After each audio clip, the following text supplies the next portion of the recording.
আসসালামু আলাইকুম। যে কোনো একটা সার্টিফিকেটের মানে যে কোনো রেজাল্টে একটা ভ্যালু আছে।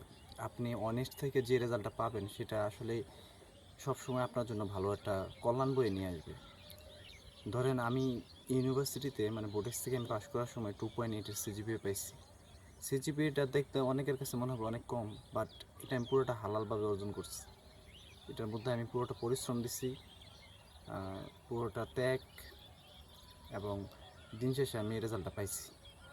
কিন্তু আমার রেজাল্টকে আমি অনেক সম্মান করি, কারণ অনেকে ইউনিভার্সিটি থেকে বেরিয়ে দিতেই পারে না পাশ করে। সেই জায়গায় আমি আমার সৎ পরিশ্রম দিয়ে যতটুকু পাইছি আলহামদুলিল্লাহ সেটা নিয়ে আমি সন্তুষ্ট। তো আমি বলবো সবাইকে নিজের রেজাল্টের উপরে মানে বেশি গুরুত্ব না দিয়ে সততার পিছনে বেশি গুরুত্ব দেওয়ার জন্য, কারণ এটা খুব ইম্পর্টেন্ট। দিন শেষে কবরে যেতে হবে সব কিছু বাদ দিয়ে আর কি। তো আপনার রেজাল্ট যাই হোক, এসএসসি এইচএসসি, আপনি খারাপ রেজাল্ট করছেন দেখে যে মানে হতাশ হয়ে যাবেন এটা করেন না। আপনি হালালভাবে পড়াশোনা করতে থাকেন, ওই ইনশাল্লাহ দেখবেন আপনার এটা আপনাকে পে করবে।